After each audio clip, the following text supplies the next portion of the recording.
News में, social media पर, हर जगह पर ये बात चल रही है कि पाकिस्तान डिफ़ॉल्ट करने वाला है, पाकिस्तान डिफ़ॉल्ट कर चुका है, पाकिस्तान डिफ़ॉल्ट कर गया तो ये हो जाएगा, वो हो जाएगा।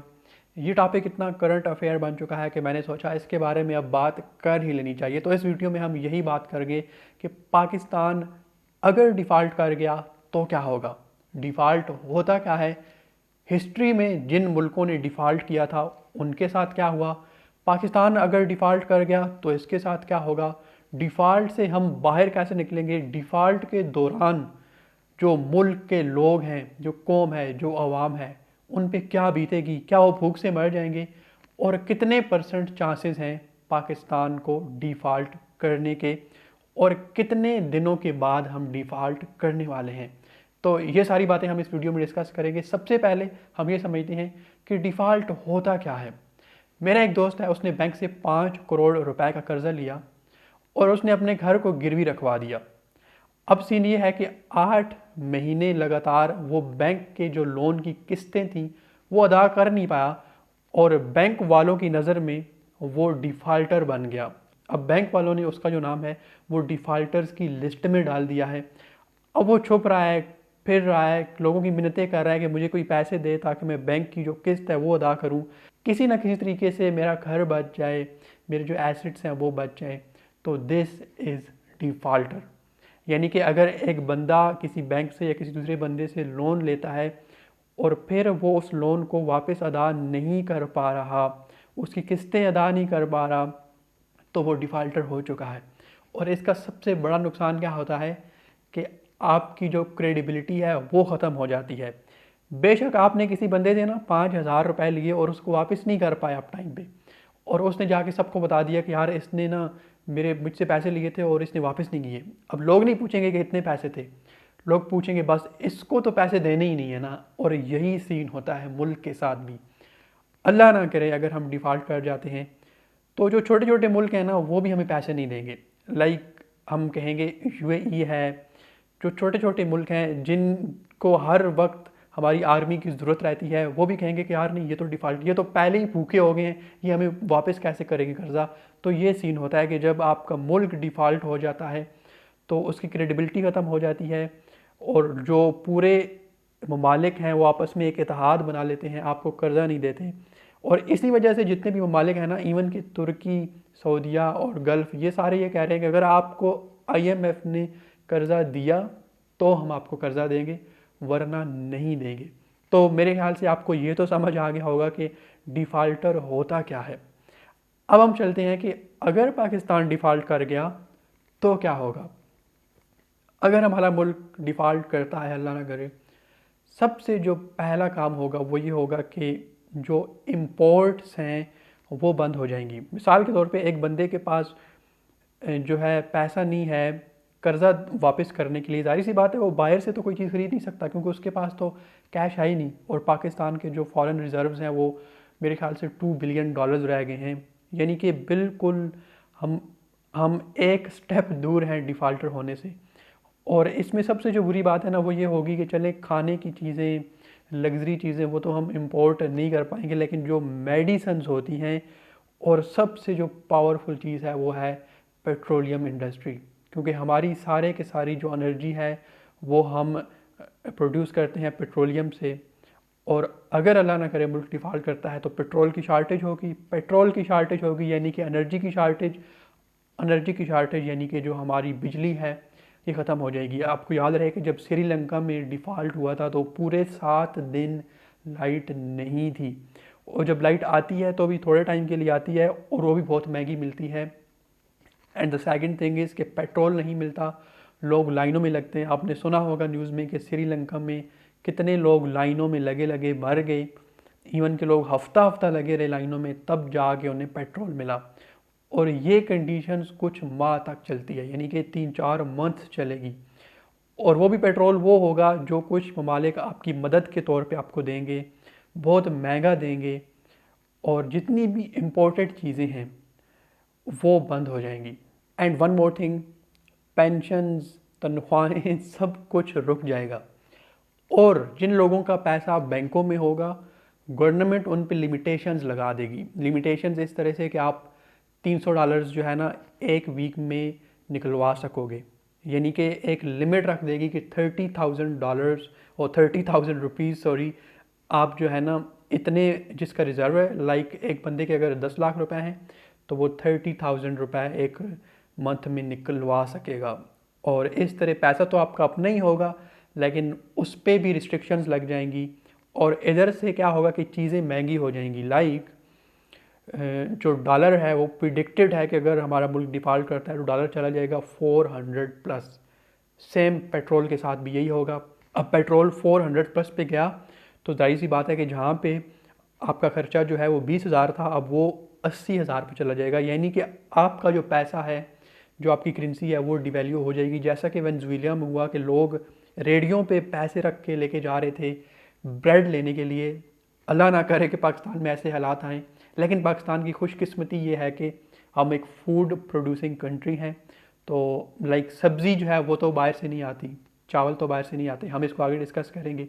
तो इंशाल्लाह ऐसा कोई सीन नहीं होने वाला, लेकिन फिर भी पैसा हमारा जो है वो डिवैल्यू हो जाएगा। अब बात करते हैं हिस्ट्री की। बहुत सारे ममालिक ने तारीख़ में डिफ़ॉल्ट किया। जब जंगें हुई, कहत आए, तो बहुत ज़्यादा ममालिक ने डिफ़ॉल्ट किया। 146 कंट्रीज़ अभी तक डिफ़ॉल्ट हो चुके हैं, जिसमें रशिया जैसी बड़ी सुपर पावर भी है, ग्रीस है, वेनेजुएला है, इक्वाडोर है, मेक्सिको है, श्रीलंका है। ये सारे जो मुल्क हैं ये डिफ़ॉल्ट हो चुके हैं। तो इन केस पाकिस्तान डिफ़ॉल्ट करना है तो सबसे पहले तो आपने घबराना नहीं है। वो होता है ना कि अल्लाह ना करे आप फेल हो जाते हैं जब किसी क्लास में या किसी सब्जेक्ट में, तो फिर आप क्या करते हैं कि जो दूसरे लोग फेल हुए होते हैं आप उनके बारे में ना बात करते हैं। चाचा का बेटा भी फेल हो गया, पप्पो का बेटा भी फेल हो गया, तो आप फिर उनके साथ दोस्ती यारी लगाते हैं और घर वालों को भी बताते हैं कि यार वो भी फेल हुए हैं, तो थोड़ा सा टेंशन नहीं लेनी, घबराना नहीं है, डिफ़ॉल्टर होते रहते हैं मुल्क, कुछ भी नहीं होगा। तो अगर हमारा मुल्क डिफ़ॉल्ट कर जाता है तो हम उसको फेस कैसे करेंगे? सबसे बात करते हैं सबसे इम्पोर्टेंट चीज़ की, वो है फूड। हम फूड जो होगी, जो हमारी खुराक होगी, उसका क्या होगा? तो मेरे ख्याल से पाकिस्तान जो है ना, अल्लाह ताला की इस पे ये बहुत बड़ी नवाजिश है कि ये एक फ़ूड प्रोड्यूसिंग कंट्री है। लाइक अब जो चावल हैं यहाँ पे, जो हमारी गंदम है, जो हमारी मकई है, जो हमारी दालें हैं, जो हमारी सब्ज़ियाँ हैं, प्याज, टमाटर, और उसके बाद जो हमारी डेयरी की इंडस्ट्री है, ये सारी तो पाकिस्तान की अपनी है ना। लाइक ऐसा कभी भी नहीं होगा कि लोग भूख से मरेंगे इंशाल्लाह, क्योंकि पाकिस्तान जो है उसको वो एक फ़ूड प्रोड्यूसिंग कंट्री है। ख़ास तौर पे जो पंजाब है, और हर सूबे का अपना जो है ना एक फ़ूड की चेन है। और मेरे ख्याल से ऐसे हालात कभी भी नहीं आने वाले कि लोग भूख से मर रहे हों, या जैसे वेनेजुएला में लोग जो है ना रेडियो पे पैसे ले रख के ले जा रहे थे ब्रेड लेने के लिए, तो यहाँ पे ऐसे हालात नहीं आने वाले इंशाल्लाह। क्योंकि चावल हमारी अपनी प्रोडक्शन है, फूड की जितनी भी आइटम्स हैं वो हमारी अपनी प्रोडक्शन है। कोई थोड़े बहुत, जैसा कि टी है, पत्ती जिसे आप कहते हैं ना, चाय, वो हम बाहर से मंगवाते हैं। जो हमारा कुकिंग ऑयल है ये बाहर से मंगवाते हैं। तो इन दोनों पे बैन लग जाएगा और इनके बगैर मेरे ख्याल से गुजारा हो सकता है। चाय का थोड़ा मसला होगा, लेकिन खैर है, हम कुछ ना कुछ निकाल ही लेंगे, कोई ना कोई जुगाड़ हो ही जाएगा। सो यह यानी कि फ़ूड का हमें मसला नहीं होगा। महंगी ज़रूर होगी। अगर एक चीज़ पहले 100 रुपये किलो थी तो हो सकता है वो 200-300 चली जाए, क्योंकि पैसा डिवैल्यू हो जाएगा। लेकिन इंशाल्लाह उसकी फरावानी होगी, उसमें कोई मसला नहीं आएगा। वो तो हम अमेरिका से नहीं ना लेते, वो तो हमारी अपनी प्रोडक्शन है। चिकन में कुछ नहीं होने वाला, गोश्त में कुछ नहीं होने वाला। हाँ, ये होगा कि जो डेयरी के जानवर हैं, या जैसे जो चिकन इंडस्ट्री है, उनके लिए वो वाली फीड्स और जो वाले स्प्रेज और वो वाली दवाइयाँ जो हम इंपोर्ट करते थे, मे बी उसकी वजह से इश्यू आए, लेकिन वो मैनेज हो जाएगा आई थिंक। और इसके अलावा हम क्या कर सकते हैं कि हमें चाहिए कि हम नेचर के थोड़ा करीब चले जाएं इन केस अगर ऐसे हालात आते हैं। नेचर के करीब जाने का क्या मतलब है कि एक बंदा है, उसके पास ज़री ज़मीन है, आप देखें वो वहाँ पे सब्जियाँ उगा सकता है, वो वहाँ पे फसल उगा सकता है, वो वहाँ पे मुर्गियाँ रख सकता है, वो वहाँ पे जानवर पाल सकता है, और उसका वहीं से गुजारा हो सकता है मेरे ख्याल से। जैसे कि हमें अपने बड़े बताते हैं कि जब पुराना दौर था तो वो शहर जाते ही नहीं थे। जो भी वो चीज़ें होती थी देसी घी होता था, और वो जो है हर चीज़ खुद बोते थे और उसी से वो गुजारा करते थे। तो मेरे ख्याल से ये मुमकिन है और हमारे पास सारी चीज़ें मौजूद हैं। यानी कि नेचर के करीब चले जाएंगे तो हमारे बहुत ज़्यादा मसले हल हो जाएंगे। पावर का मसला होगा, लेकिन लेट्स सी कि जब ये होगा तभी सही पता चलेगा कि पावर का क्या इशू होता है। लेकिन पावर की वजह से बहुत ज़्यादा मसाइल होंगे, जो इंडस्ट्री सारी ख़त्म हो जाएगी, प्रोडक्शन ख़त्म हो जाएगी, जॉब्स चली जाएंगी, ऑफिस बंद हो जाएंगे, मार्केटें बंद हो जाएंगी, एंड पता नहीं क्या क्या होगा। सो हम ये कर सकते हैं कि हम नेचर के करीब जा सकते हैं, और यानी हमारा जो सर्वाइवल है वो इस तरह होगा। और मैक्सिमम जितने भी हिस्ट्री में जितने भी कंट्रीज़ ने डिफ़ॉल्ट किया है, 146 कंट्रीज़ ने, मैक्सिमम 2 से 3 सालों में वो उन्होंने रीगेन कर लिया। इवन कि जंग के बाद भी कंट्रीज़ ने 2 सालों के बाद अपनी जो इनिशियल स्टेट का मतलब होता है कि वो आहिस्ता से उनकी जो हालत थी उसमें बेहतरी आना शुरू हो गई।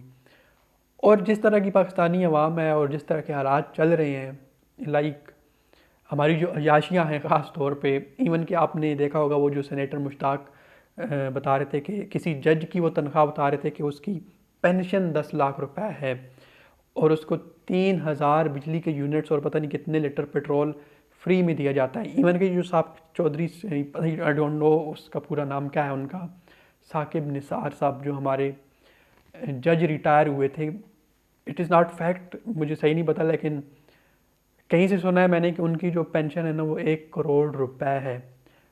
तो दिस इज़ फैक्ट कि जो हमारी अशराफिया है उसको कोई फ़र्क नहीं पड़ रहा। लेकिन अल्लाह करे कि डिफ़ॉल्ट हो अगर, तो सबसे ज़्यादा इफ़ेक्ट वो लोग हों जो कि इस मुल्क को खा रहे हैं।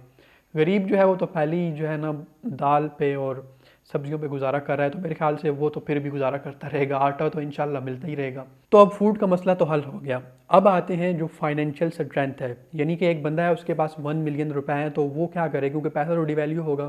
तो मेरे ख्याल से 2 जगह हैं जहाँ पर हम पैसा जो है ना उसको इन्वेस्ट करके सिक्योर कर सकते हैं, और वो हैं डॉलर एंड गोल्ड।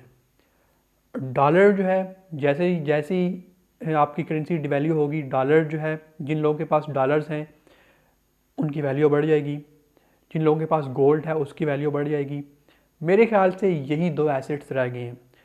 कोई भी पेपर एसेट जिसमें बॉन्ड है, जिसमें आपके स्टॉक्स हैं, स्टॉक मार्केट है, जिसमें कोई भी और चीज़, उसकी उतनी वैल्यू नहीं रहेगी। इवन कि मैं ये कहूँगा कि रियल स्टेट की भी इतनी वैल्यू नहीं रहेगी, क्योंकि करंटली अगर आप देखें तो रियल स्टेट महंगी है, लेकिन फिर भी ख़रीदने वाले कोई नहीं है।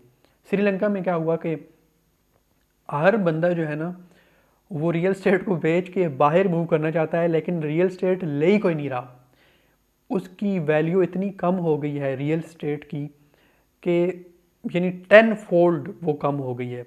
तो मेरे ख्याल से यहाँ पे भी यही होगा अगर डिफ़ॉल्ट होता है, क्योंकि लोगों ने प्रॉपर्टीज़ पे करोड़ों रुपए लगाया हुआ है, और लोग उस बहुत ज़्यादा लोग जो होते हैं ना वो पैनिक की वजह से भागते हैं। ख़ास तौर पे जो फॉरेनर्स हैं जिन्होंने इन्वेस्ट किया होता है, तो लोग अपनी चीज़ें बेचने की कोशिश करते हैं कि पता नहीं आगे क्या होगा।